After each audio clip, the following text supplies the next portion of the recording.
Hello people, it's time for another book review. This time we're looking at Liz Fekete, I hope I'm saying that right, Europe's Fault Line, subtitled Racism and the Rise of the Far Right. Now this was one, and I haven't done this in a while, one of those books where I had to break out my old highlighter and get highlighting. It was just that engaging, it was just that good and that informative. This is obviously exactly what it says on the tin. It documents the rise of the right, or the far right, in Europe and where Europe went wrong. Liz Fekete is one of these people who has analysed the right wing and the hard right throughout the decades. For decades, she spent a lifetime doing it, and she tells us how Europe is steadily slipping into fascism with its neoliberal approach to politics and to people and to lives, and how they play certain attitudes, nationalism and patriotism, off against liberalism and against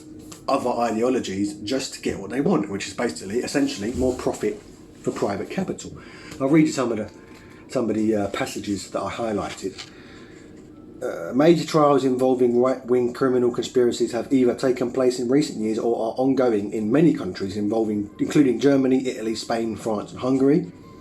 The fivefold increase in levels of racist violence in the UK now, in the immediate aftermath of the referendum on EU membership in July 2016. That was June 2016, but I'll let that go. And the failure to find culprits bears comparison with Germany.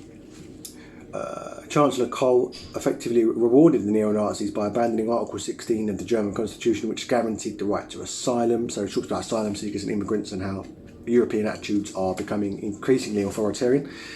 The EU's embrace of neoliberalism and how austerity has strengthened European nationalism and authoritarianism, both at a member state level and within the EU. I should warn you, anybody left wing watching this video, you will be hard pressed to read this book and come out a Remainer. This book details very, very well many of the reasons why I voted to leave, and gives me many more to have voted leave anyway. So in a region where you would be hard pressed to find a woman wearing a full veil, the right promised to ban the burqa and niqab as a preventive measure in case they come. So this is obviously talking about Spain and France and countries like that where it's illegal now to wear the burqa or the niqab, even though only a tiny majority of the population are Muslims. So it would be hard to find anybody wearing it anyway, but they're banning it based on fear. The EU does not come off nicely out of this, does not come off looking good. 15 migrants drowned in February 2014 when Spanish civil guards used rubber bullets and smoke canisters to stop them swimming. Quite a large part of this book is about the EU's increasingly handing over of border patrols and contracts for control of migration across the Mediterranean to private companies such as Frontex, which has effectively been letting people die and drown in the Mediterranean Sea. So yeah, I will warn you people, if you're a Remainer, this will be a challenge for you. You'll be hard pressed to come out still a Remainer.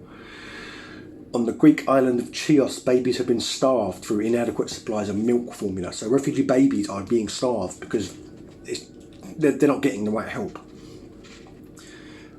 Let's have a look. Police threw objects at a group of refugees as they swam, sprayed them with gas and released attack dogs on them when they attempted to climb out of the water. European Coast Guard's rules of engagement sanctions shooting at boats crewed by suspected smugglers, irrespective of whether refugees are injured or killed.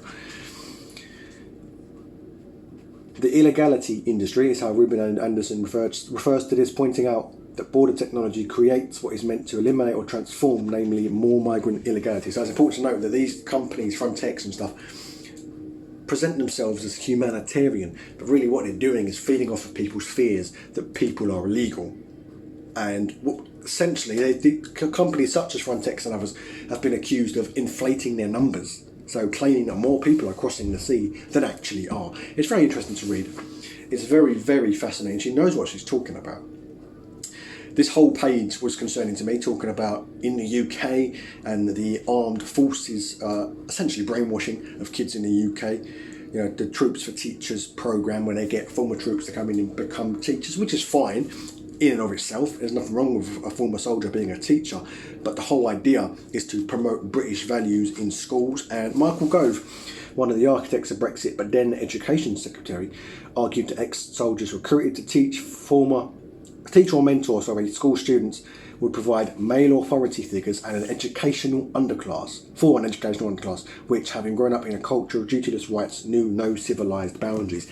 That is fascistic speak right now. There's another book that I reviewed by Jason Stanley called How Fascism Works. And he talks about how fascism talks about the need of a male role model and the left behind working classes.